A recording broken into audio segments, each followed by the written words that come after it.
Now we discuss further about the plant kingdom. The first group that we are going to take up are algae.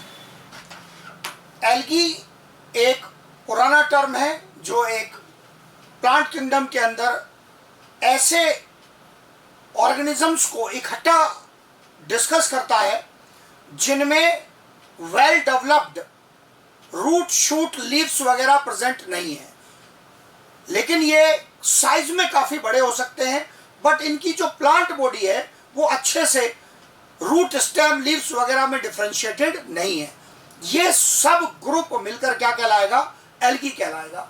ये जो term algae है ये किसने दी थी? ये भी कैरोलस लिनस की दी हुई टर्म है। और एल्गी की स्टडी को क्या बोलते हैं? कहलाता है फाइकोलॉजी। फाइको टर्म हम पहले से यूज करते आ रहे हैं। फाइको इंपॉर्टेंट टर्म है हमारे लिए, ये काम आएगा हमारे। फाइकोलॉजी कहलाता है।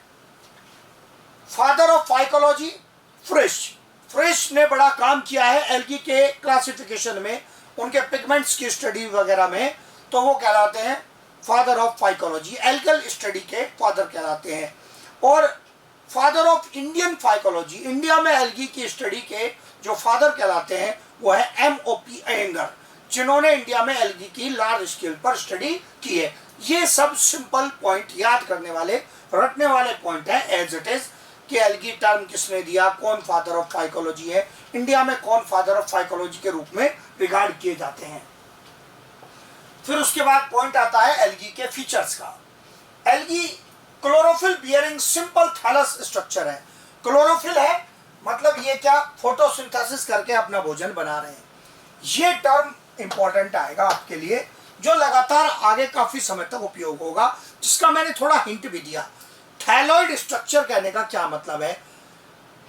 ऐसा कोई स्ट्रक्चर जिसके अंदर दिखने में प्लांट जैसा स्ट्रक्चर लगे, लेकिन रूट और स्टेम और एक्चुअल लीफ जैसे स्ट्रक्चर्स ना हो।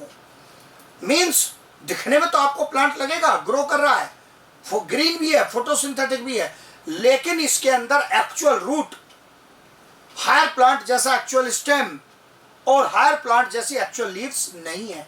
उस स्ट्रक्चर को कहते हैं क्या? Thalloid structure. थैलॉइड लिखेगा या थैलस लिखेगा, मीनिंग भी लिखा है मैंने। Not differentiated into roots, stem and leaves. ये सबसे आसान तरीका है पहचानने का कि थैलॉइड स्ट्रक्चर वह होता है जो कि रूट, स्टेम और लीफ में विभाजित नहीं होता, उसके रूप में डिफरेंशिएटेड नहीं होता है। ये ज्यादातर कैसे हैं? एक्वाटिक हैं, पानी के अंदर पाए जाते हैं। फ्रेश वाटर भी होते हैं, मैरीन भी होते हैं, अलग अलग फॉर्म्स हैं। ग्रीन एल्गी खूब सारे फ्रेश वाटर होते हैं, ब्राउन एल्गी, रेड एल्गी में आप देखेंगे आपको मैरीन मेंबर्स ज्यादा मिलेंगे। तो ये अलग अलग क्लासेस में वेरिएशन आ सकता है, बट जनरल अगर पॉइंट बोले एनसीईआरटी का point, they are both fresh water and marine. Also grow over moist stones. कहीं नदी के किनारे पर, किसी तालाब वगैरह में किनारे पर जो मॉइस्ट स्टोन होते हैं, जिन पर थोड़ा बहुत पानी तालाब से, नदी से आता रहता है, उनके ऊपर भी ये एल्गी ग्रो कर जाते हैं। सॉइल के ऊपर भी अगर अच्छा मॉइस्चर है तो वहां भी ग्रो कर जाते हैं। और वुड के ऊपर लकड़ियां पड़ी हुई हैं और उसके ऊपर भी इनको सरफेस के रूप में अगर गुड मॉइस्चर मिल जाए तो वहां पर भी ये ग्रो कर जाते हैं। सब एनसीईआरटी के पॉइंट। एक्वाटिक में fresh water, marine, they also grow over moist stones, soil and would. तो ये सब एज इट इज याद करने वाले पॉइंट अगेन, कहां कहां ग्रो कर रहे हैं। लेकिन आप नोटिस करेंगे कि इनको मॉइस्चर की जरूरत काफी है। एक्वाटिक की बात आई तो वहां तो खैर मॉइस्चर अवेलेबल ही है। पत्थरों की भी बात की तो उसमें भी मॉइस्चर चाहिए। सॉइल की भी एनसीईआरटी ने लिखा है, पर मैं भी जब सॉइल का नाम ले रहा हूं तो कह रहा हूं वहां भी मॉइस्चर चाहिए। लकड़ी में भी मॉइस्चर चाहिए उसको ग्रो करने के लिए। जैसे कहीं पत्थरों पर हम कहते हैं ना काई लग गई है, तो इसमें भी अधिकतर जो भाग होता है वो एल्गी ग्रो की हुई होती है पत्थरों की सतह पर। कुछ पत्थर जो पानी के अंदर वगैरह भी डूबे रहते हैं, उन पर सरफेस चिकना हो जाता है, काई लगने से चिकना हो जाता है। वो भी जो उसमें कंपोनेंट होते हैं वो अधिकतर क्या होते हैं? एल्गी होते हैं, जो पत्थरों की सतह पर ग्रो किए हुए होते हैं। ये इनके ग्रोइंग सरफेसेस है, रीजन्स हैं। फिर उसके बाद पॉइंट आया, आगे एनसीईआरटी ने नाम लिया कि ये ना केवल इंडिपेंडेंटली ग्रो कर रहे हैं, बल्कि ये कुछ कॉम्प्लेक्स स्ट्रक्चर ऐसा भी बनाते हैं जिसमें ये दूसरे के साथ सिम्बायोटिक एसोसिएट करते हैं। पहले भी मैं इनका नाम ले चुका हूं, लेकिन फिर यहाँ एनसीईआरटी नाम लेता है, फिर डिस्क्रिप्शन आएगा। लाइकेंस, लाइकेंस का जो केस है, ये लाइकेंस क्या है, डिटेल भी हमने इनका पढ़ा। They are a combination of algae and fungi, symbiotic association, दोनों को फायदा, एल्गी को भी और फंजाई को। एल्गी ने भोजन बनाकर किसको दिया, फंजाई को, और फंजाई ने मिनरल और वाटर का एब्जॉर्प्शन करके किसको अवेलेबल कराया, एल्गी की मेंबर को।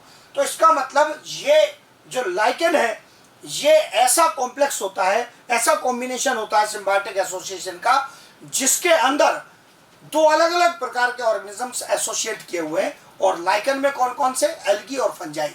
आप पूरा डिटेल भी पढ़ चुके हैं कि ये जो मेंबर्स हैं अगर फंजाई के, जैसे अगर एस्कोमाइसिटीज के हैं तो हमने क्या कहा था, एस्कोलाइकेन।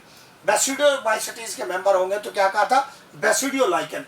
तो ये वही लाइकेन वाला कॉम्बिनेशन आ गया। यहाँ भी एनसीईआरटी ने नाम लिया था, तो मैंने एग्जाम्पल यहाँ लिखा कि एल्गी केवल अकेले ही ग्रो नहीं करते, सिम्बायोटिक एसोसिएशन में भी ग्रो करते हुए पाए जा सकते हैं। फिर एक और सिम्बायोटिक एसोसिएशन, अगेन एनसीईआरटी का example, algae grows over the body of, body surface के ऊपर स्लॉथ बियर। स्लॉथ बियर एक एनिमल जिसकी बॉडी सरफेस पर एल्गी ग्रो करते हैं। दूर से देखेंगे तो ऐसा लगेगा जैसे बालों के अंदर, उसकी चमड़ी के अंदर ग्रीन ग्रीन पूरे एल्गी के फिलामेंट टाइप फैले हुए हैं, ऐसा देखने से लगेगा। स्लॉथ बियर के सरफेस पर ये ग्रो किए रहते हैं एल्गी। ये भी एक सिम्बायोटिक एसोसिएशन है जिसमें स्लॉथ बियर को क्या फायदा मिला, कैमोफ्लाज। छोटी क्लास में जरूर ये टर्म थोड़ा बहुत आपने पढ़ा है, कैमोफ्लाज। कैमोफ्लाज का मतलब होता है अपने आप को सराउंडिंग में छिपाने की एबिलिटी। जब किसी की बॉडी पर एल्गी ग्रीन ग्रो कर जाएंगे तो पत्तियों के भीतर एनिमल छिप जाएगा, क्योंकि उसकी बॉडी भी कैसी हो गई, ग्रीन हो गई पत्तियों के जैसी, तो उसके कलर में मिक्स हो गया और इसलिए उसको दूर से पहचानना संभव नहीं होगा। तो ये क्या एनिमल को क्या प्रोवाइड कर रहे हैं, कैमोफ्लाज प्रोवाइड कर रहे हैं।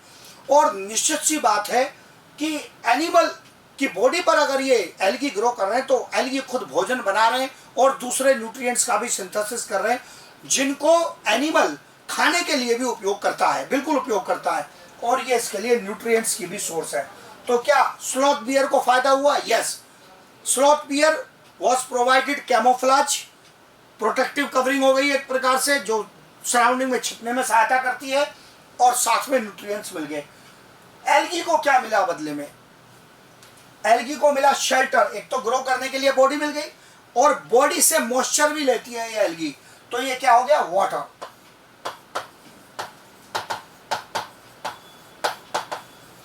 स्लॉथ बियर की बॉडी से वाटर रिसीव किया इन्होंने, मॉइस्चर रिसीव किया, तो इससे दोनों को बेनिफिट है।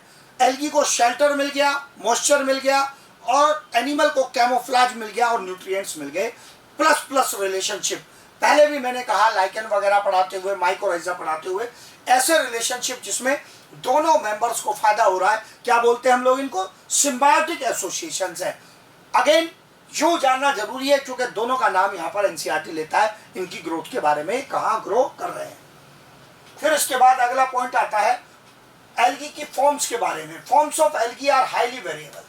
फॉर्म और साइज जो है एल्गी का वो काफी वेरिएबल है, काफी वेरिएबल है। अगेन ये एनसीईआरटी की लाइन बिल्कुल हाईली वेरिएबल है। अब मैंने उसमें अलग अलग केसेस लिए। Microscopic unicellular algae, microscopic unicellular algae में पुराना नाम आपका पढ़ा हुआ क्लेमाइडोमोनास। हाँ, नाम आते ही आपके दूसरे सवाल आएंगे, मैं जवाब दूंगा। क्लेमाइडोमोनास एक प्रकार की ग्रीन एल्गी का मेंबर है, ये एक प्रकार की ग्रीन एल्गी का मेंबर है। अब जैसे ही मैंने कहा कि क्लेमाइडोमोनास एल्गी का मेंबर है, तो आप सवाल लाएंगे, वो सब स्टूडेंट का आता है, क्लेमाइडोमोनास का नाम तो हमने प्रोटिस्टा में भी लिया था, बिल्कुल लिया था जी।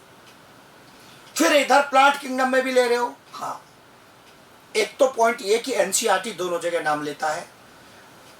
प्लांट किंगडम के अंदर एनसीईआरटी ने क्लेमाइडोमोनास का नाम लिया है ग्रीन एल्गी में, और उधर प्रोटिस्टा में भी, क्योंकि ये यूनिसेल्युलर है। Unicellular eukaryotes are placed in Protista. तो दोनों जगह नाम कैसे आ गया, मैं एक्सप्लेन करता हूं। क्लेमाइडोमोनास को ग्रीन एल्गी में पुराने समय से रखा गया है।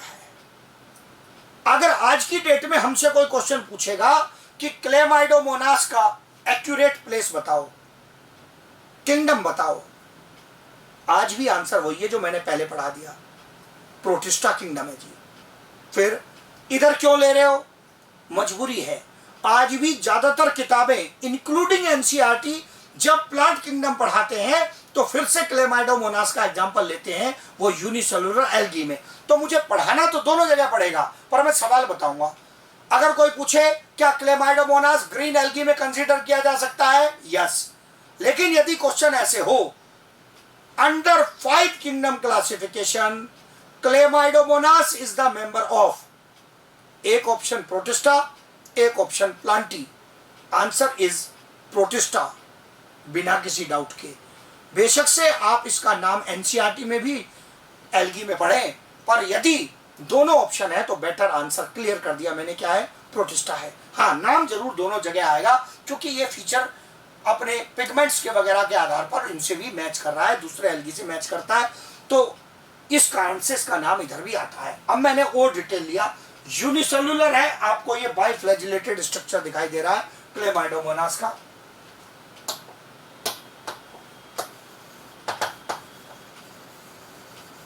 ये बाइफ्लैजिलेटेड स्ट्रक्चर दिखाई दे रहा है। इस बाइफ्लैजिलेटेड स्ट्रक्चर में ये न्यूक्लियस है इसका, जो लार्ज स्ट्रक्चर दिख रहा है। जहां जितनी जरूरत होगी, क्लेमाइडोमोनास में ज्यादा जानने की जरूरत है, इसलिए डिस्क्रिप्शन ज्यादा दिया जा रहा है। फिर ये बड़ा ऐसे जो स्ट्रक्चर दिख रहा है ये क्लोरोप्लास्ट है। क्लेमाइडोमोनास की क्लोरोप्लास्ट अलग से पूछ सकता है। ये जो कोने में लिखा दिख रहा है लेकिन है बहुत important point, cup shaped, 5 star लगा दिए जी इस पर मैंने, इतना इंपॉर्टेंट पॉइंट है। क्लेमाइडोमोनास की जो क्लोरोप्लास्ट है वो कैसी है? कप शेप्ड क्लोरोप्लास्ट है। फिर उसमें आपको यहाँ पर ये एक और स्ट्रक्चर दिखेगा एक्स्ट्रा, जिसका नाम दिया है क्या मैंने? पायरिनोइड नाम लिखा है। पायरिनोइड जो स्ट्रक्चर होते हैं ये स्पेशल स्ट्रक्चर होते हैं क्लोरोप्लास्ट के अंदर, कई सारे एल्गी में पाए जाते हैं पायरिनोइड। आपसे पूछेगा पायरिनोइड का क्या काम है, आप कहेंगे स्टार्च स्टोरेज काम है।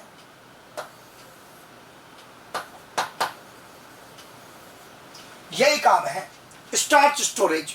हाँ, और डिटेल में चला जाए तो किसी पायरिनोइड के सेंटर में, कोर में क्या प्रेजेंट है? प्रोटीन प्रेजेंट है, और जिस स्टार्च का वो स्टोरेज कर रहा है वो कहाँ है? उसकी शीट या कवरिंग में प्रेजेंट है।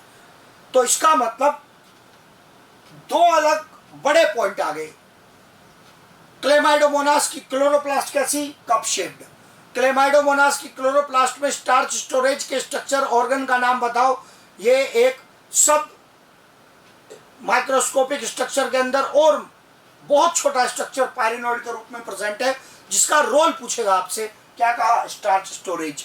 स्टार्च स्टोरेज में और माइक्रो लेवल पर सवाल ले जाए तो स्टार्च कहाँ है पायरिनोइड की? कवरिंग में, शीट में। और पायरिनोइड की कोर किस चीज की बनी हुई है? प्रोटीन्स की बनी हुई है। इसमें एंजाइमेटिक प्रोटीन्स होते हैं जो इस स्टार्च स्टोरेज में सहायता करते हैं। एंजाइमेटिक प्रोटीन्स प्रेजेंट होते हैं इसकी कोर में। फिर यूनिसेल्युलर के आगे जाए तो कॉलोनियल एल्गी पाए जा सकते हैं। एनसीईआरटी का एग्जांपल वोल्वॉक्स, ऐसा ही डायग्राम एनसीईआरटी ने भी दिया है। ये वोल्वॉक्स जिसमें मल्टीपल सेल्स की बनी हुई कॉलोनी है, और इसी कॉलोनी के अंदर एक छोटी सब कॉलोनी का फॉर्मेशन हो सकता है जो बाद में सेपरेट हो सकती है, और वो मार्क की गई है किस नाम से? Daughter colony. तो ये जो पूरा बड़ा स्ट्रक्चर है ये पेरेंट कॉलोनी है। इस पेरेंट कॉलोनी के अंदर आपको थोड़े जो डार्क ब्लैक कलर में लिखेंगी 3 डॉटर कॉलोनी है जो अल्टीमेटली इससे सेपरेट होकर नई कॉलोनी का फॉर्मेशन करेंगी। तो कॉलोनी में मल्टीपल सेल्स का एसोसिएशन है, यूनिसेल्युलर, कॉलोनियल, सबके नाम लिए एनसीईआरटी ने। फिर उसके बाद आ गया पॉइंट फिलामेंटस का। एक फिलामेंट इस प्रकार से सीधा ग्रो करता चला जाए, ये फिलामेंटस एल्गी। 2 बड़े एग्जाम्पल हैं फिलामेंटस एल्गी में जो बार बार आपके सामने आएंगे। एक एग्जाम्पल है यूलोथ्रिक्स, ये फिलामेंटस एल्गी। कोई माइक्रो स्ट्रक्चर अभी आपको यहाँ पर इसका नहीं चाहिए, बस इतने ही पहचानने की जरूरत है कि ये मल्टीपल सेल्स जुड़े हुए हैं। ये मल्टीपल सेल जुड़े हुए हैं, मल्टीपल सेल्स के कॉम्बिनेशन से ये फिलामेंट बना हुआ है।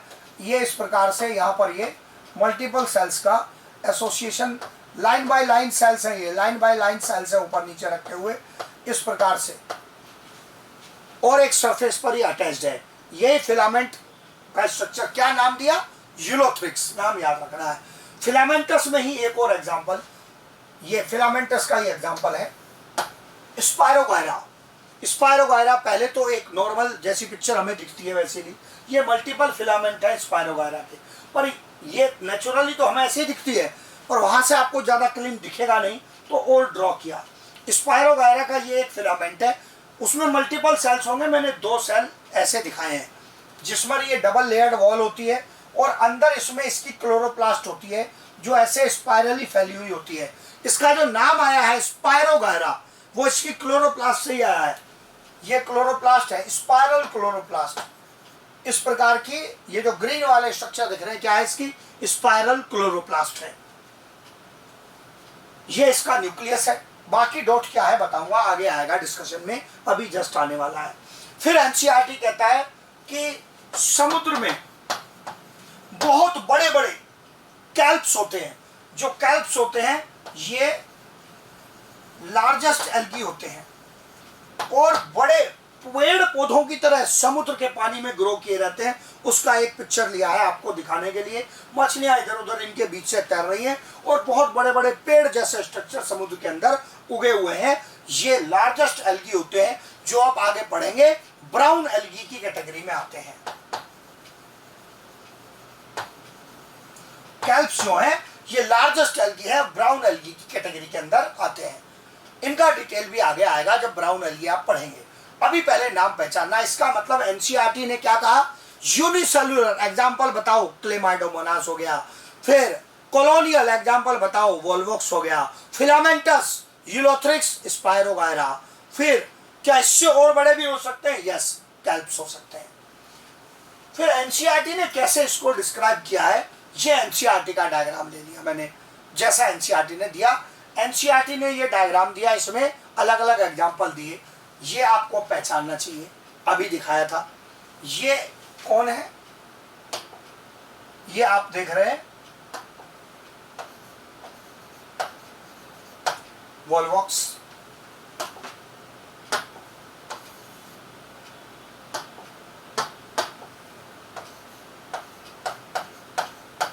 ये वोल्वॉक्स, अभी कॉलोनी दिखाई थी वोल्वॉक्स की। ये बायफ्लैजिलेटेड unicellular Chlamydomonas.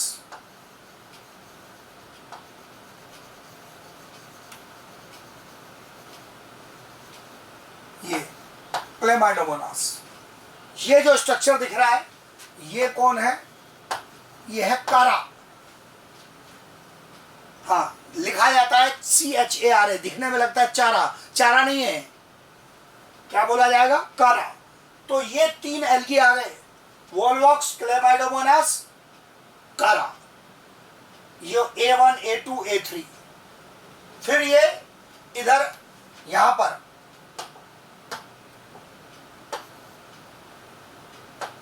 B1, B2, B3।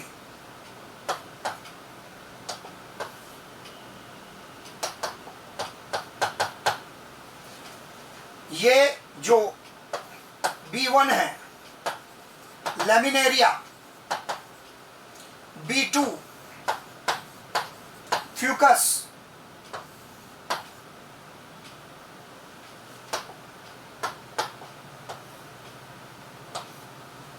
और ये B3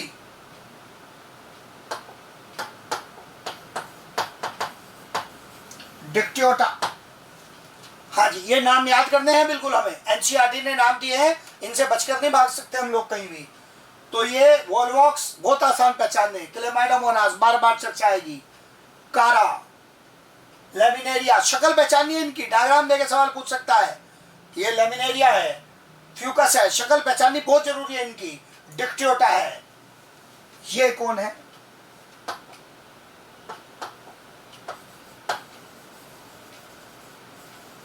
पोरफायरा, C1 पोरफायरा, और ये पॉलीसिफोनिया।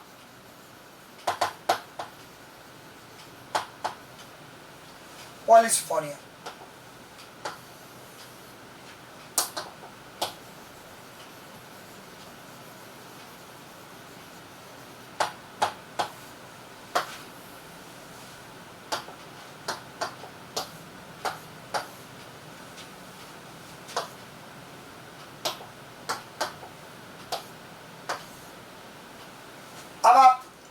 इनकी शक्ल पहचाननी है, वही आराम से याद करा रहा हूँ।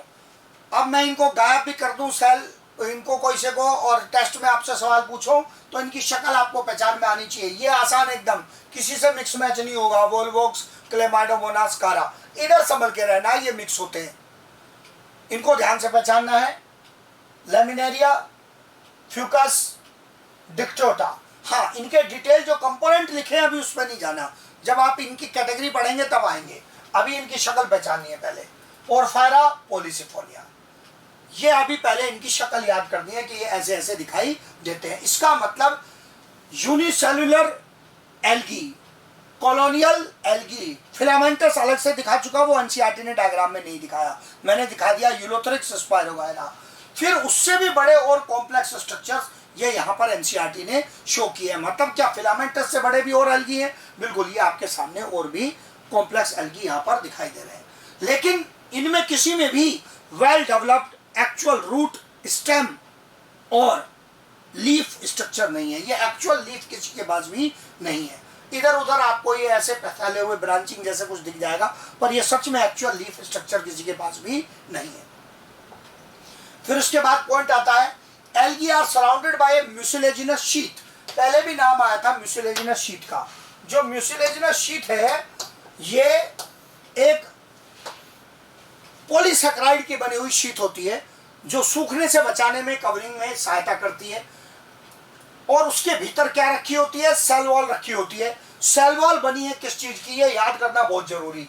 सेलुलोज, पैक्टिन, और इधर ये एनसीईआरटी के पॉइंट जो एनसीईआरटी सेल बायोलॉजी में लिखता है, galactans, mannans and minerals like calcium carbonate, ये एनसीईआरटी का ही पॉइंट है।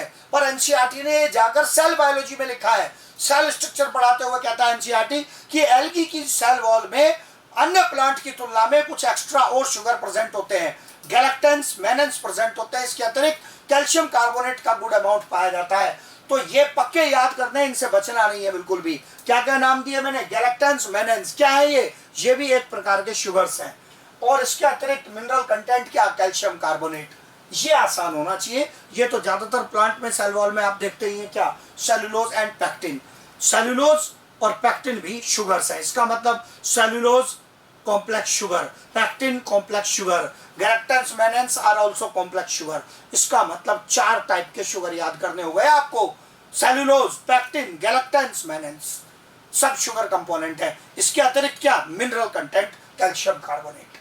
और उसके बाहर कवरिंग किसकी बताई? म्यूसिलेजिनस शीट की। ये दिखा दिया मैंने आपको अरेंजमेंट। ये मैंने अब एक स्पायरोगायरा का फिलामेंट ले लिया पिछले पॉइंट को समझाने के लिए। इसमें बाहर कवरिंग किसकी? Mucilaginous covering. ये जो ब्लू कलर से आड़ी तिरछी दिखाई है। और अंदर ये क्या आप देख रहे हैं? ये अंदर आप देख रहे हैं सेल वॉल। जो व्हाइट वाला स्ट्रक्चर है ये सेल वॉल है। सेल वॉल स्पायरोगायरा में और अन्य कई एल्गी में डबल लेयर्ड होती है। डबल लेयर्ड सेल वॉल आप यहाँ पर इसके अंदर देख रहे हैं। अंदर क्या रखी हुई है? समझाया था, स्पाइरल क्लोरोप्लास्ट। स्पायरोगायरा की क्लोरोप्लास्ट कैसी है? स्पाइरल है, स्पाइरल क्लोरोप्लास्ट है। और इस क्लोरोप्लास्ट में क्या रखे हैं? पायरिनोइड। अभी क्लेमाइडोमोनास के केस में समझाया था पायरिनोइड का अंतर क्या पहचानना। क्लेमाइडोमोनास के क्लोरोप्लास्ट में, कप शेप्ड क्लोरोप्लास्ट में पायरिनोइड एक था, यहाँ पायरिनोइड मल्टीपल है। There are multiple pyrenoids present. यहाँ मल्टीपल पायरिनोइड्स प्रेजेंट है। रोल अभी भी वही है, उसमें कोई बदलाव नहीं है। रोल अभी भी वही है। रोल है यहाँ पर पायरिनोइड का क्या? स्टार्च स्टोरेज, जो स्टार्च स्टोरेज का काम करेगा। और हर एक क्लोरोप्लास्ट में, हर एक स्पाइरल में मल्टीपल पायरिनोइड्स प्रेजेंट होंगे। इस प्रकार का स्ट्रक्चर। तो ये स्ट्रक्चर की हेल्प ली हमने क्या क्या समझने के लिए? सेल वॉल के बाहर लेयर म्यूसिलेज की, सेल वॉल की यहाँ स्पायरोगायरा में डबल लेयर स्ट्रक्चर दिखाई दे रहा है। फिर उसके बाद क्लोरोप्लास्ट, पहले भी समझाया फिर दिखा दिया और डिटेल में, स्पाइरल क्लोरोप्लास्ट है। और फिर साथ में आपको बता दिया इस क्लोरोप्लास्ट में क्या है? मल्टीपल पायरिनोइड्स है। हर सेल की अपनी अलग अलग क्लोरोप्लास्ट है। ये जो क्लोरोप्लास्ट का स्पाइरल स्ट्रक्चर है, जैसे मैंने यहाँ पर दिखाया, तो ये स्पाइरल कई सारे भी हो सकते हैं। हमने यहाँ पर जैसे डायग्राम में ये ऐसे एक घुमाव बना रखा है, एक से ज्यादा भी स्पाइरल प्रेजेंट हो सकते हैं। फिर उसके बाद पॉइंट आ गया कि न्यूट्रिशन के मामले में एल्गी कैसे हैं। हम तब से कहते आ रहे हैं कि ये ग्रीन है, इनके अंदर पिगमेंट्स प्रेजेंट हैं या फोटोसिंथेसिस का फीचर इनके अंदर है, प्लांट जैसे हैं, दिखने में थैलस स्ट्रक्चर है बट इनमें दिखने में ज़्यादातर बाकी फीचर क्या दिखेंगे, प्लांट के जैसे थैलॉइड स्ट्रक्चर है। टेक्निकल स्टडी करने पर पता चलता है कि एक्चुअल प्लांट नहीं है बट दिखने में तो समुद्र में, तालाब में पौधे जैसा ही लगेगा। So nutritionally algae are photoautotrophic. Photoautotrophic है, फोटोसिंथेसिस करते हैं। They have chloroplast in which photosynthetic pigments are present. Chloroplast में फोटोसिंथेटिक प्रेजेंट पिगमेंट होंगे। यूकैरियोट है ये, याद करो प्रोकैरियोट में क्या कहा था, क्रोमेटोफोर में। अब लेकिन यूकैरियोट अगर फोटोसिंथेसिस करेगा तो क्या प्रेजेंट होगी, उसमें क्लोरोप्लास्ट प्रेजेंट होगी।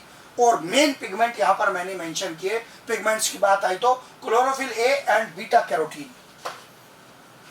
क्लोरोफिल ए और बीटा कैरोटीन हर एल्गी में है।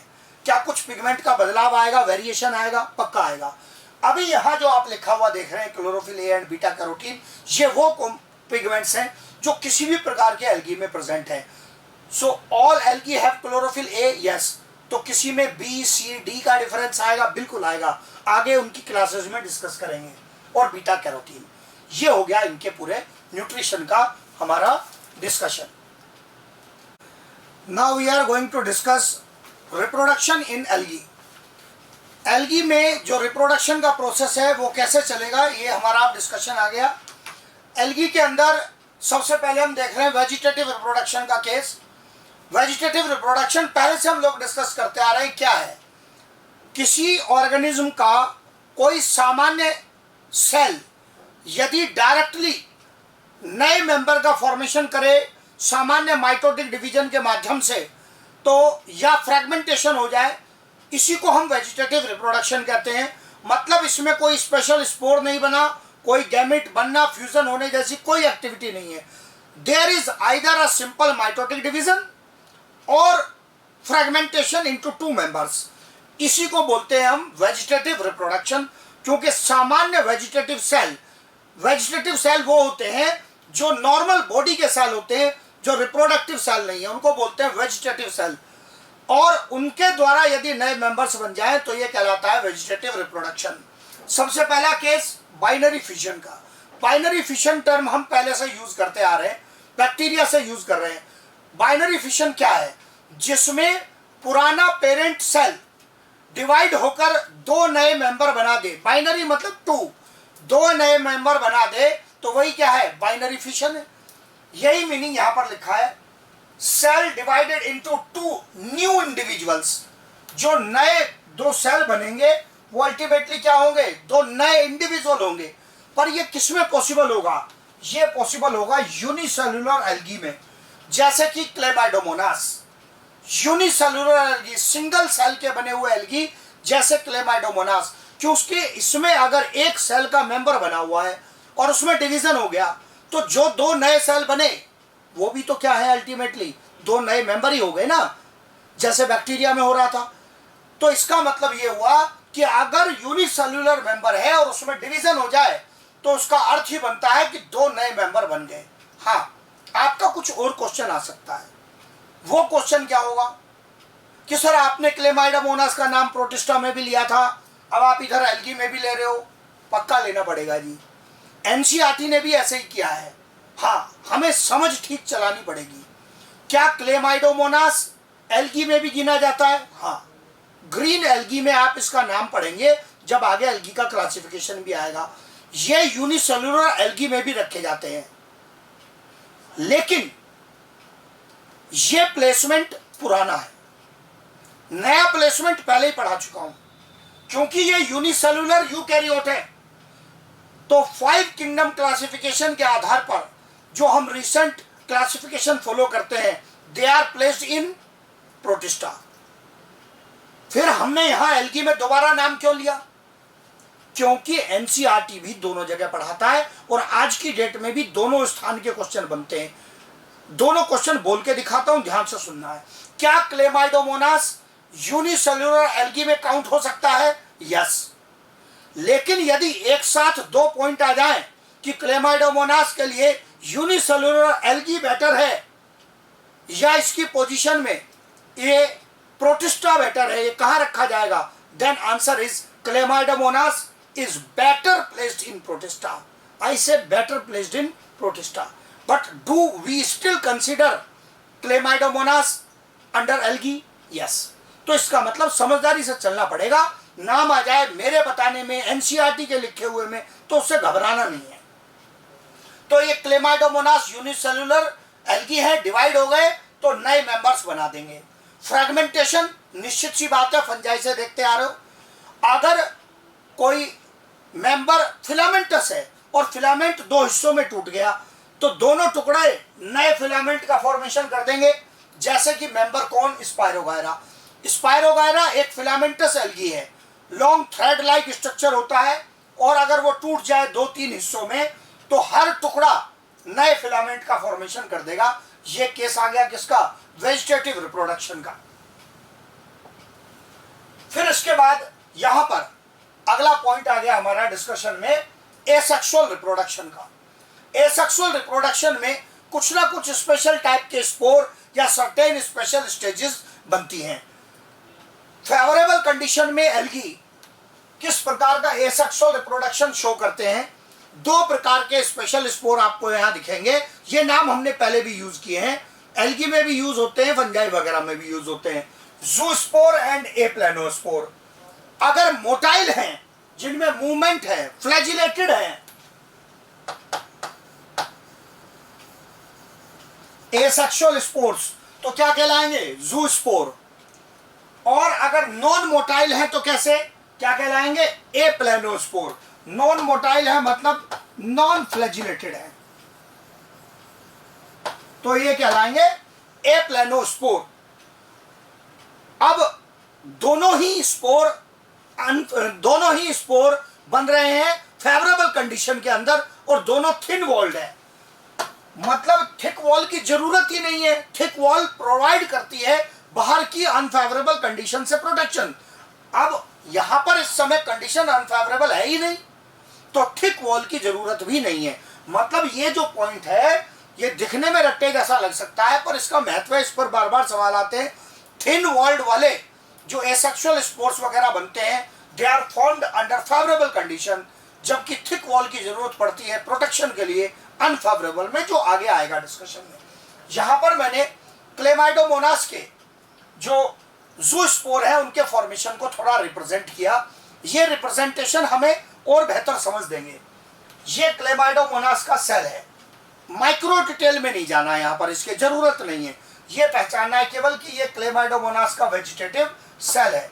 इस वेजिटेटिव सेल के अंदर माइटोसिस, पहले इसके फ्लैजिला विड्रॉ हुए, फ्लैजिला इसमें प्रेजेंट है, फ्लैजिला गायब हो गए, फिर इसमें डिवीजन हुआ, ये माइटोसिस के माध्यम से डिवीजन हुआ, 2 सेल बन गए, फिर फर्दर माइटोसिस हुआ, ये 4 सेल बन गए।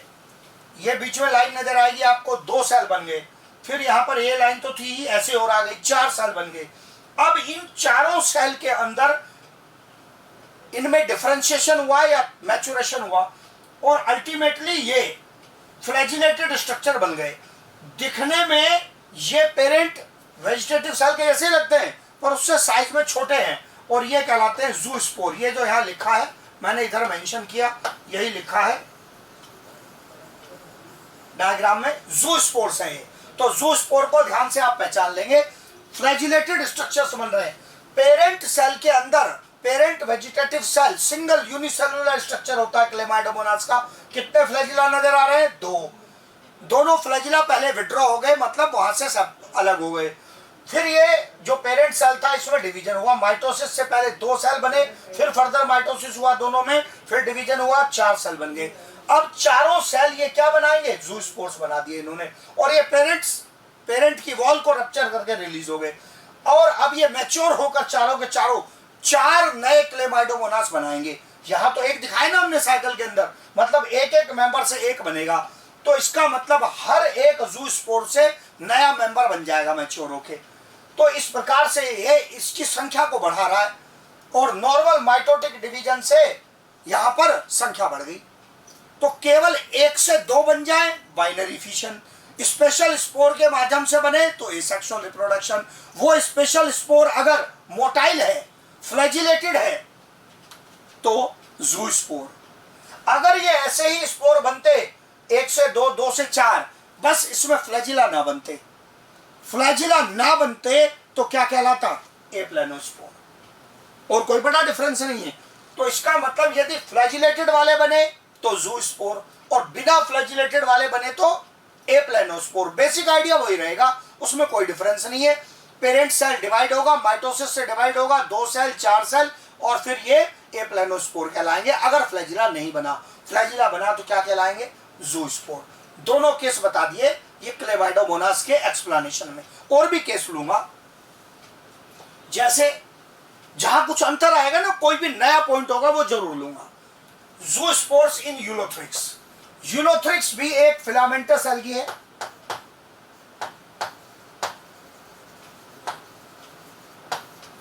इस फिलामेंटस एल्गी में ऐसे मल्टीपल सेल्स का फिलामेंट बना हुआ है। इसी में से एक या एक से ज्यादा सेल स्पोर बनाने का काम कर सकते हैं।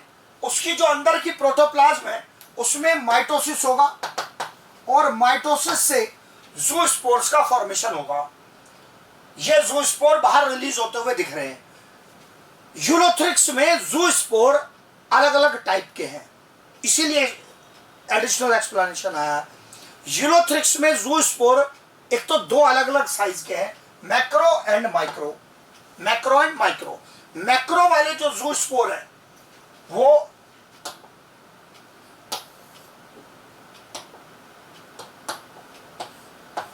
मैक्रो वाले जूस्पोर यहां पर जो आपको नजर आ रहे हैं, ये 2 कैटेगरी में नजर आ रहे हैं।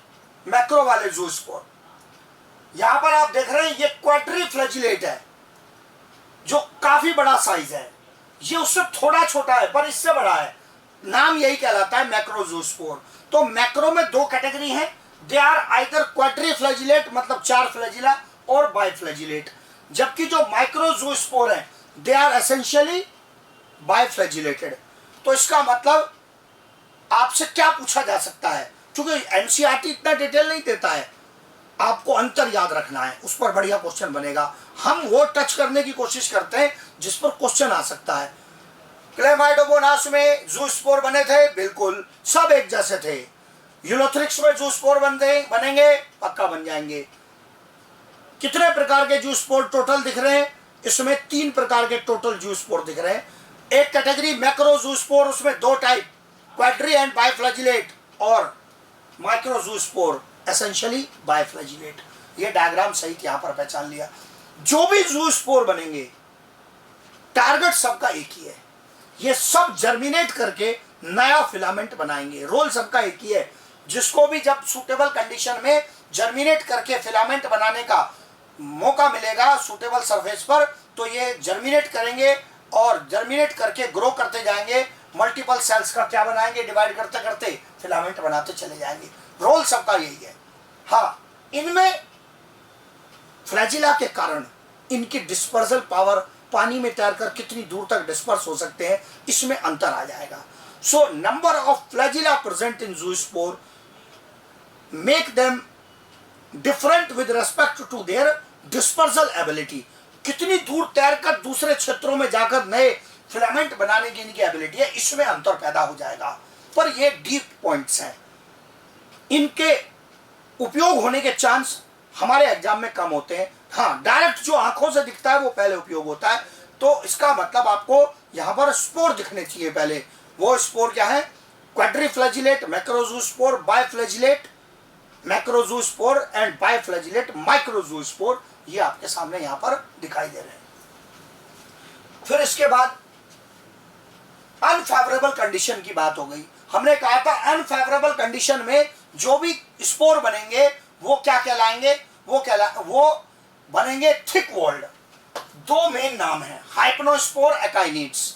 हाइपनोस्पोर जो होते हैं ये भी थिक वॉल्ड है, एकाइनिट भी थिक वॉल्ड है। जैसे यहां डायग्राम में दिखाया, किसी फिलामेंट में कोई एक सेल थिक वॉल्ड हो गया, और थिक वॉल्ड हो जाने पर ये फिलामेंट के अंदर एक स्ट्रक्चर कहला रहा है, इसका नाम दिया गया क्या? एकाइनिट। इधर भी लिखा है, अगर डायग्राम में क्लियर नहीं दिखे तो यहां भी लिखा है एकाइनिट।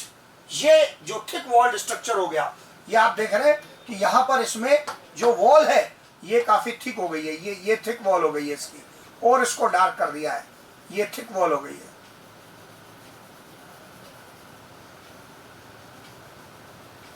ये थिक वॉल्ड स्ट्रक्चर बन गया है जो कहला रहा है क्या, अकाइनिट कहला रहा है। फिर उसके बाद यहां पर ये तो टोटल स्पोर लिखे हैं, ये पहले बता चुका हूं, ऑलरेडी एक्सप्लेन्ड है ये, ज़ूस्पोर एप्लेनोस्पोर ऑलरेडी बता चुका। और नया टर्म क्या है, हाइप्नोस्पोर है। इनमें भी थिक वॉल प्रेजेंट होती है। ये जो यहां पर ये इसकी थिक वॉल की कवरिंग प्रेजेंट है, हाइप्नोस्पोर। आप नोटिस कर रहे हैं कि फिलामेंट के बीच में फॉर्मेशन हो गया तो ये अकाइनिट कहला रहा है, और राउंड स्ट्रक्चर बनकर रिलीज हो गए थिक वॉल्ड के तो क्या कहला रहे हैं, हाइप्नोस्पोर। मतलब अगर मैं यहां पर आपको फिर से इसका डिटेल दिखाना चाहूं तो हाइप्नोस्पोर आपको कैसे दिखेगा, हाइप्नोस्पोर दिखेगा थिक वॉल का स्ट्रक्चर, इस प्रकार का स्ट्रक्चर, ये हाइप्नोस्पोर है। अकाइनिट कैसे दिखेगा, अकाइनिट दिखेगा कैसा, ये फिलामेंट रन कर रहा है, इसके बीच में थिक वॉल स्ट्रक्चर डेवलप हो गया।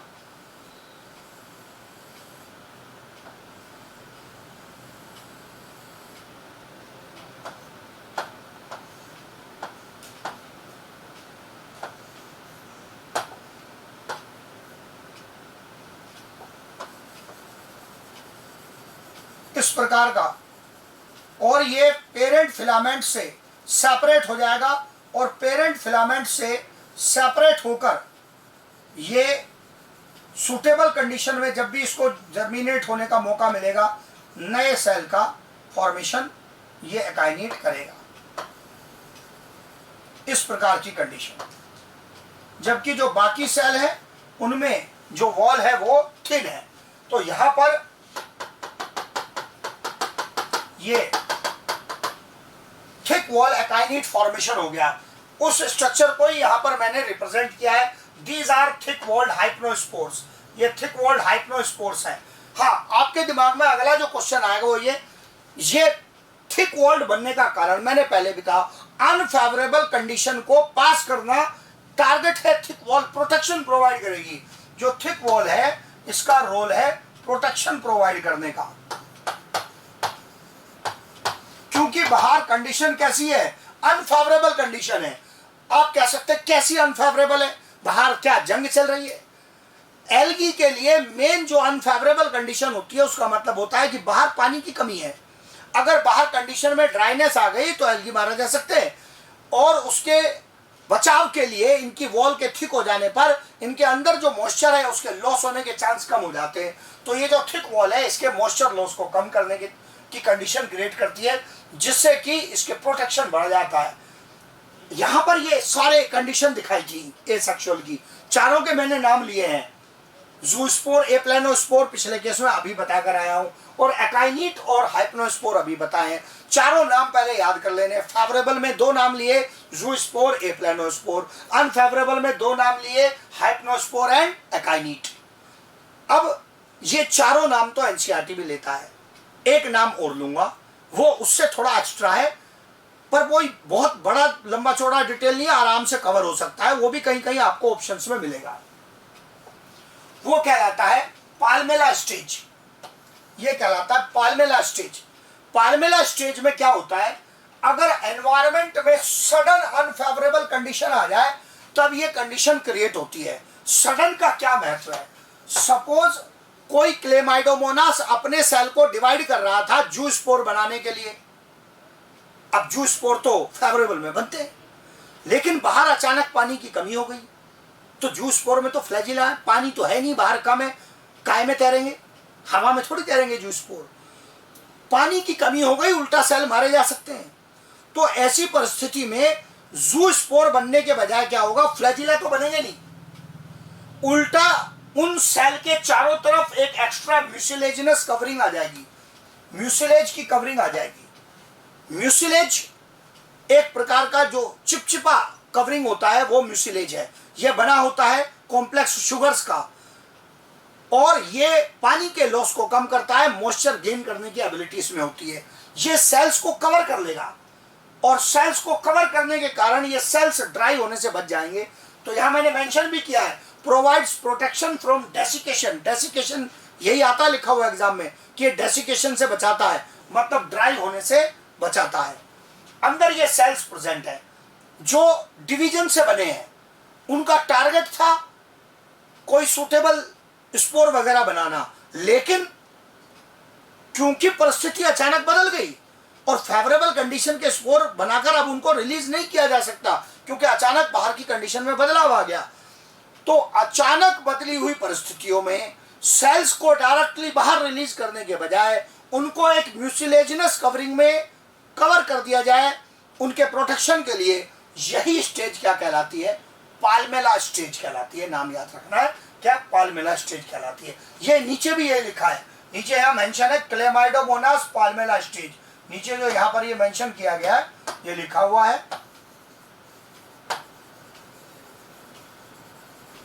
Chlamydomonas पाल्मेला stage. ये डायग्राम में क्लेमाइडोमोनास पाल्मेला स्टेज मेंशन किया गया। वो उधर क्लियर नहीं दिखेगा डायग्राम में, मैंने नीचे ये मेंशन कर दिया।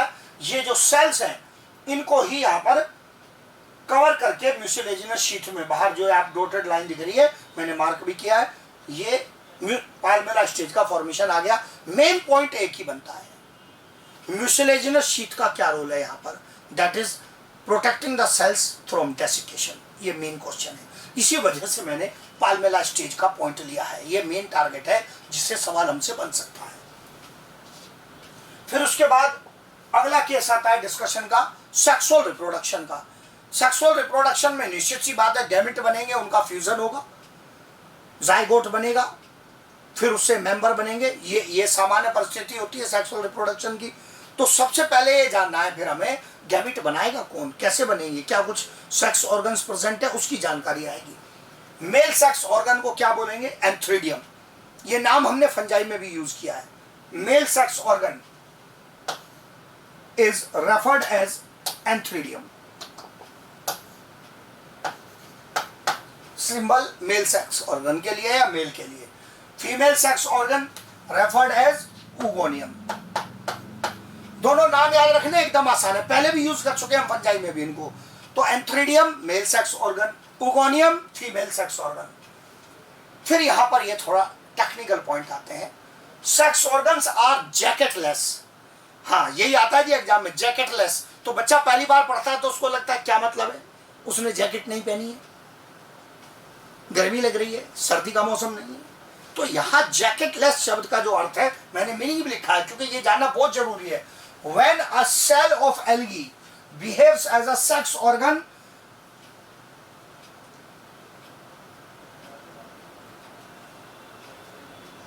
no additional covering present। यहां इसकी कोई जरूरत नहीं होगी, कोई एडिशनल कवरिंग प्रेजेंट नहीं है, तो इसको क्या बोलेंगे कि ये जो सेक्स ऑर्गन है ये जैकेटलेस है। जैकेट का मतलब है यहाँ कवरिंग।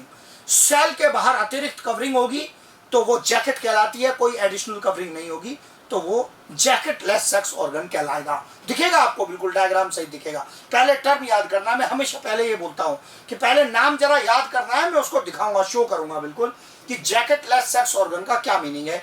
जैकेटलेस सेक्स ऑर्गन का मीनिंग है कि अगर कोई सेल गैमेट बना रहा है तो वो खुद सेल ही सेक्स ऑर्गन है और उसके बाहर उसको एडिशनल प्रोटेक्शन के लिए और कोई नए सेल की कवरिंग प्रेजेंट नहीं है। यहां दिखेगा आपको ये। यूनिसेल्युलर के केस में, जैसे मैं बार बार एग्जांपल ले रहा हूं क्लेमाइडोमोनास का, वो खुद सेल, एक सेल का तो मेंबर ही बना हुआ है ना। पेरेंट कितने सेल का है? एक सेल का। वो पेरेंट सेल खुद सेक्स ऑर्गन के रूप में काम करेगा, वही गैमेट बनाएगा। In unicellular algae parent cell behaves as gamete forming cell, वही गैमेट फॉर्मिंग सेल के रूप में बिहेव करेगा। Example Chlamydomonas. डायग्राम पर ध्यान देना, वो बहुत इंपॉर्टेंट। ये एडल्ट मेंबर है, मैच्योर मेंबर है, जो एक क्लेमाइडोमोनास है, बाइफ्लैजिलेटेड स्ट्रक्चर। अब इसको यदि गैमेट बनाने हैं तो जैसे जू स्पोर बनाने में हुआ था, वो बेसिक आइडिया अभी भी वही रहेगा। पहले इसके फ्लैजिला गायब होंगे, फ्लैजिला गायब हो गए। अब इसमें डिवीजन होगा। डिवीजन कैसा? माइटोसिस। हाँ यहाँ समझना है जी, गैमिट बनाने में तो मियोसिस होता है। अरे भैया वो हमारे जैसे एडवांस ऑर्गेनिज्म में है, क्योंकि हम डिप्लॉइड हैं। ये एडल्ट मेंबर का न्यूक्लियस कैसा है, देखो ध्यान से, कैसा है, एन हैप्लॉइड है ये मेंबर, ऑलरेडी मेंबर ही हैप्लॉइड है, तो उसमें गैमिट भी तो एन ही बनते हैं। तो एन से एन बनाना है तो रिडक्शन डिवीजन थोड़ी करेंगे, नॉर्मल डिवीजन करेंगे, mitosis. N nucleus already present है एडल्ट मेंबर के अंदर, मैच्योर मेंबर के अंदर, तो उसके अंदर फ्लैजिला गायब हो गए और डिवीजन कैसा, माइटोटिक डिवीजन हुआ, गैमिट बन गए। ये गैमिट भी कैसे हैं, एन।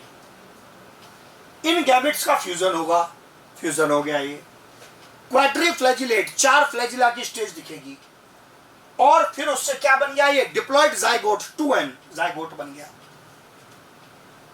डिप्लॉइड जाइगोट बन गया। पर मेंबर कैसा था, n, जाइगोट कैसा है, 2n। इसका मतलब जाइगोट की जिम्मेदारी तो इंडिविजुअल बनाना है ना, और जबकि इंडिविजुअल कैसा है, हैप्लॉइड। इसका मतलब जाइगोट में मियोसिस होगी। सब बहुत ही क्रिटिकल पॉइंट लिखे हुए इस डायग्राम पर। मियोसिस किस में होगी, जाइगोट में। क्योंकि ये पॉइंट हमारे जैसे एडवांस ऑर्गेनिज्म की लाइफ साइकिल से बिल्कुल उल्टे चल रहे हैं। हमारे जैसे ऑर्गेनिज्म में मियोसिस कब होती है, गैमिट फॉर्मेशन में। यहां मियोसिस कब हो रही है, जाइगोट में, क्योंकि इंडिविजुअल मेंबर ही कैसा है, हैप्लॉइड है। और ये मियोस्पोर्स बने, और ये सब मैच्योर होकर क्या बना देंगे, एडल्ट मेंबर। जो ये छोटे छोटे स्ट्रक्चर बनते हैं, यही मियोसिस से बने हुए स्पोर्स क्या कहला रहे हैं, मियोस्पोर्स कहला रहे हैं। दोबारा देख लेंगे, क्लेमाइडोमोनास एडल्ट मेंबर, डिप्लॉइड या हैप्लॉइड, हैप्लॉइड।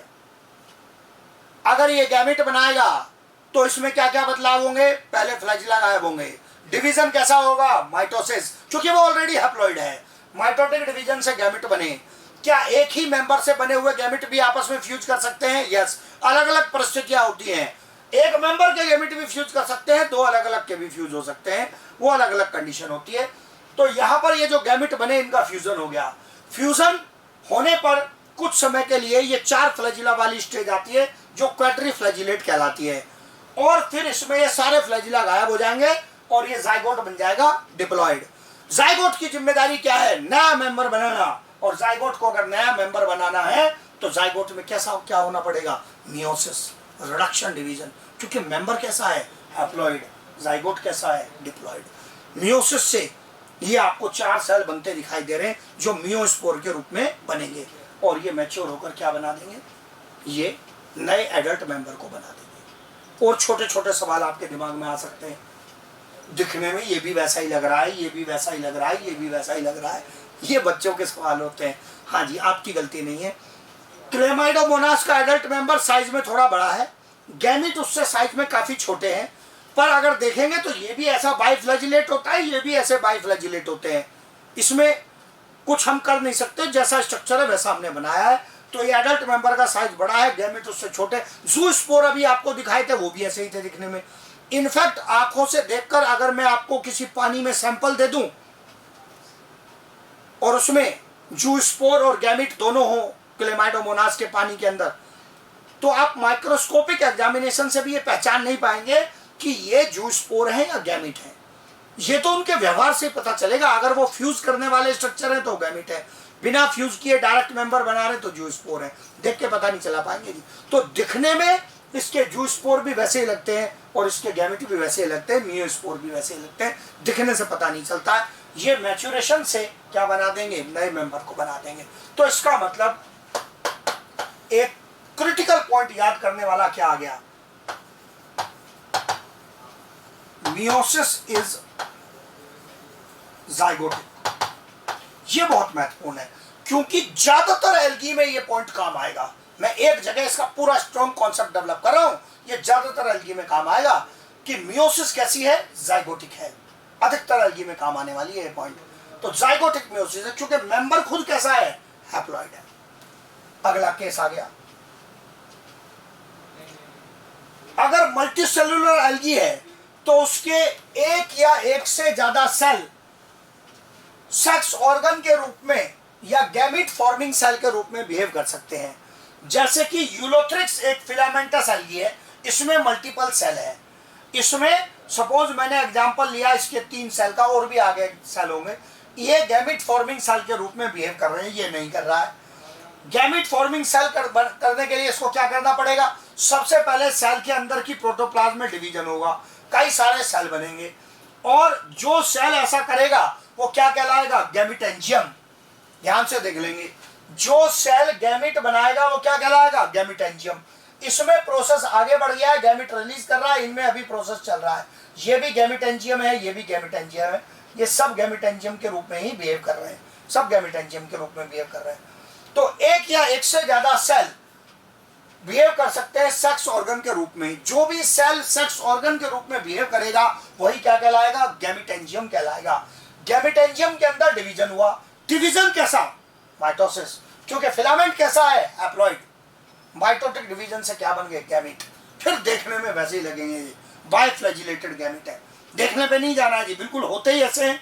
तो ड्रॉ भी मैं वैसे ही करूंगा। गैमिट बन गए और इनका फ्यूजन होगा। गैमिट का फ्यूजन हुआ।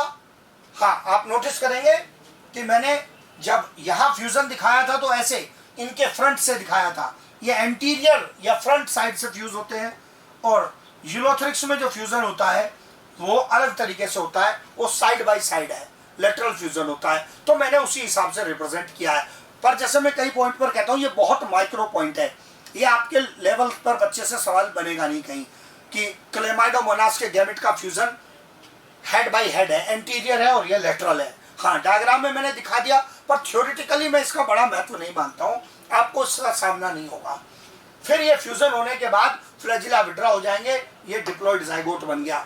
डिप्लॉइड जाइगोट बनने के बाद क्या होगा? इसमें मियोसिस, ये बन गए मियोस्पोर, और हर एक मियोस्पोर की जिम्मेदारी जर्मिनेट करो, ग्रो करो, नया फिलामेंट बनाओ, जर्मिनेट करो, ग्रो करो, नया फिलामेंट बनाओ। जैसे क्लेमाइडोमोनास में समझाया था, फिर देख लो। क्लेमाइडोमोनास तो सिंगल सेल का ही था, उस सेल की जिम्मेदारी गैमेट बनाना। यूरोथ्रिक्स एक फिलामेंट होता है, और यूरोथ्रिक्स फिलामेंट में एक या एक से ज्यादा सेल गैमेटेंजियम या सेक्स ऑर्गन के रूप में बिहेव कर सकते हैं। क्या एक ही फिलामेंट के रिलीज हुए गैमेट भी आपस में फ्यूज कर सकते हैं? पॉसिबल है।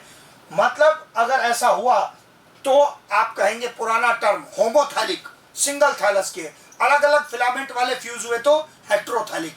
दो टर्म आए थे,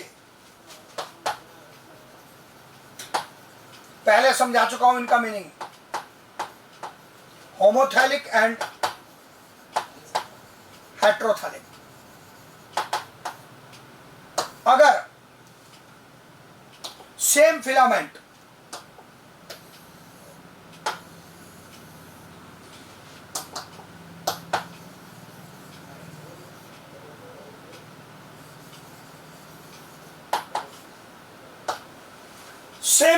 के गैमेट फ्यूज कर गए तो होमोथैलिक, अलग अलग फिलामेंट के गैमेट फ्यूज किए तो हेट्रोथैलिक।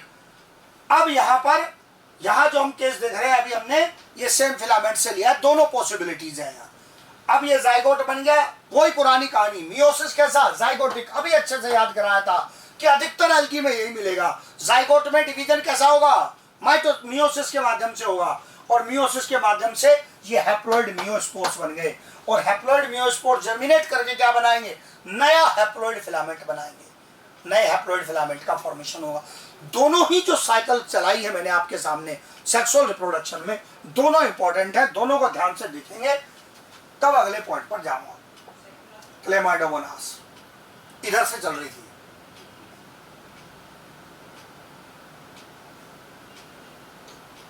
हैप्लॉइड हैप्लॉइड माइटोसिस से फ्यूजन डिप्लॉइड, मियोसिस कहां? जाइगोट में। मियोसिस कहां? जाइगोट में। दोनों जगह इस चीज का महत्व है। गैमेट बनने के लिए डिवीजन कैसा? माइटोसिस। जो मियोस्पोर्स बन गए उनकी जिम्मेदारी नया मेंबर बनाना। अगर नया मेंबर मल्टीसेल्युलर है तो मियोस्पोर को जर्मिनेट करके ग्रो करना पड़ेगा, नए सेल्स बनाने पड़ेंगे, डिवाइड करना पड़ेगा, तो नए फिलामेंट का फॉर्मेशन हो जाएगा। फिर इसके बाद यहां पर एक सेपरेट पॉइंट आता है, नोट। ये तो दो जगह मैंने समझा दिया आपको, एक क्लेमाइडोमोनास का केस, एक यूलोथ्रिक्स का। अब उससे एडवांस केस आता है, एक और थोड़ा एडवांस एल्गी है, एक ग्रीन एल्गी की कैटेगरी में आएगा, आगे भी दोबारा नाम आएगा। ये कहलाता है कारा। चारा नहीं है, लिखा ऐसे ही जाता है, CHARA। क्या प्रोनाउंस होता है? कारा। ये जो कारा है, इसमें multi cellular jacketed sex organs होते हैं, और जो फीमेल सेक्स ऑर्गन है वो कहलाता है न्यूक्यूल, NUCULE, या उगोनियम नाम दे दिया कॉमन।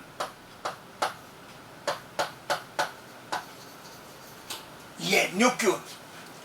और जो मेल सेक्स ऑर्गन है राउंड स्ट्रक्चर का, ये कहलाता है ग्लोब्यूल। जो राउंड वाला स्ट्रक्चर है वो ग्लोब्यूल मेल सेक्स ऑर्गन या एंथ्रीडियम है, और जो थोड़ा ऐसे न्यूक्लियर स्ट्रक्चर है वो न्यूक्यूल या उगोनियम है। मतलब उगोनियम का यहां स्पेशल नाम है न्यूक्यूल, एंथ्रीडियम का यहां स्पेशल नाम है ग्लोब्यूल। दोनों नाम यहां भी लिखे हैं, वहां डायग्राम पर भी मेंशन किए हैं। ये कारा का ग्रोइंग कारा है, स्ट्रक्चर है, और इसमें एक अगर छोटे हिस्से को, जो इसकी आपको पत्तियों जैसे स्ट्रक्चर दिख रहे हैं, अगर इसको हाईलाइट करके एनलार्ज करके देखा जाए तो उसी में इस प्रकार से हमें ऊपर के हिस्से में, ये भी अलग से क्वेश्चन मिलेंगे, ऊपर इसका जो अरेंजमेंट है उसके ऊपरी भाग में फीमेल सेक्स ऑर्गन है और निचले भाग में मेल सेक्स ऑर्गन है। अरेंजमेंट पूछा जाता है, nucule is arranged towards the upper side and globule is arranged towards the lower side. तो जो गोला बना हुआ है वो नीचे की ओर बना हुआ है, और ये जो गोला है यही मेल सेक्स ऑर्गन है, क्या कहलाता है? ग्लोब्यूल। और ये जो न्यूक्लियर स्ट्रक्चर बना हुआ है न्यूक्यूल, ये ऊपर की ओर है, और ये क्या कहलाता है? न्यूक्यूल। उगोनियम का नाम है अलग से, ये सवाल पूछा जाता है। अब आपसे कंपैरिजन कराऊंगा, आपको कंपैरिजन दिखना चाहिए। इसमें आपको ये जैकेट दिखेगा, बाहर कवरिंग है, अंदर सेक्स ऑर्गन है फीमेल सेक्स ऑर्गन, और ये जैकेट है या कवरिंग है, बाहर कवरिंग है। इसमें ये बाहर कवरिंग है, जैकेट है। इसलिए ये सेक्स ऑर्गन कैसा कहला रहा है? जैकेटेड है, मल्टीपल सेल्स का बना हुआ है, ये कई सारे सेल्स की कवरिंग बनी हुई है, मल्टीपल सेल्स का बना हुआ स्ट्रक्चर है, मल्टी सेल्यूलर है, और एडिशनल कवरिंग है। अंदर सेक्स ऑर्गन जो कि फीमेल सेक्स ऑर्गन है और ये अंदर मेल सेक्स ऑर्गन है, उसके बाहर आपको कवरिंग नजर आएगी, इसलिए क्या कहला रहा है? जैकेटेड। अब आपको खुद अपनी आंखों से देखना है, क्या यूलोथ्रिक्स में ये जो गैमेट बनाने वाला सेल था, ये इसकी अपनी वॉल है? क्या इसके बाहर और कोई कवरिंग है? ना, इसकी अपनी सेल वॉल के बाहर कोई और कवरिंग ही नहीं है। सेल खुद के सेक्स ऑर्गन के रूप में काम कर रहा है, there is no additional covering, ये इसकी अपनी सेल वॉल है। इसी प्रकार से क्लेमाइडोमोनास में इसने खुद ही सेक्स ऑर्गन के रूप में काम किया है, ये इसकी अपनी वॉल है। क्या इसके बाहर कोई और वॉल है, कोई और सेल है जो इसको कवर कर रहा है? ना।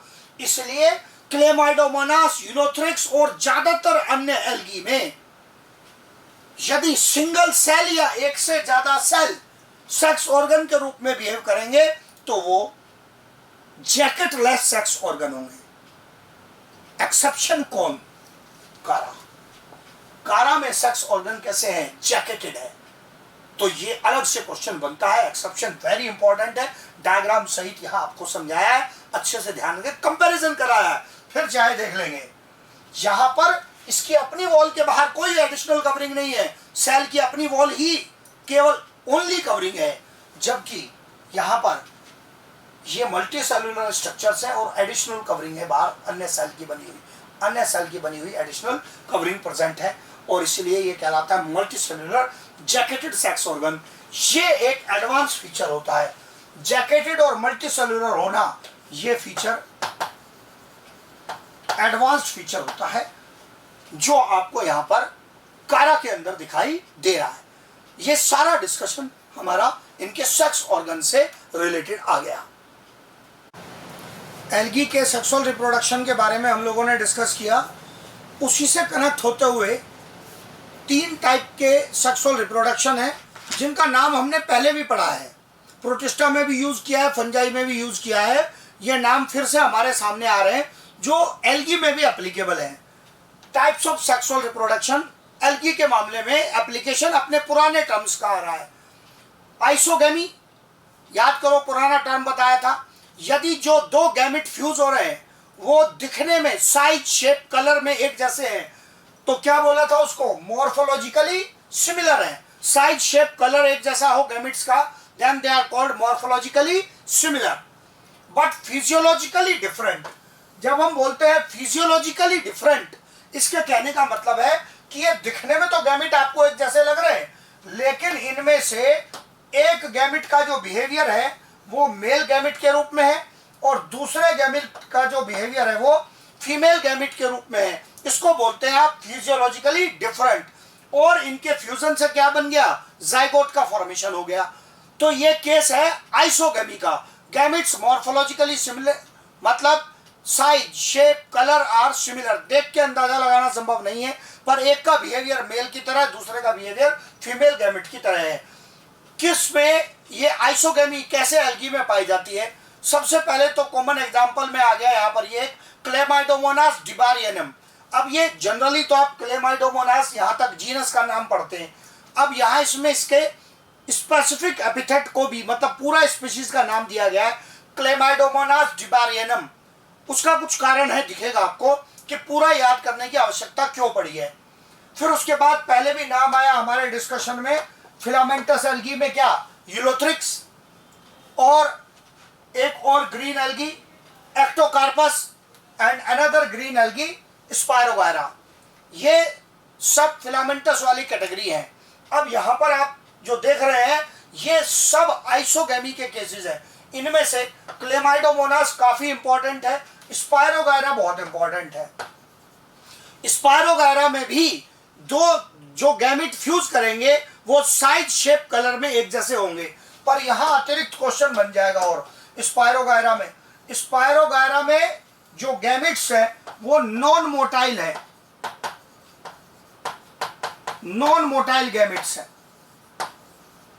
ये बहुत इंपॉर्टेंट पॉइंट है, ये एनसीईआरटी का दिया हुआ पॉइंट है और महत्व बहुत बड़ा है।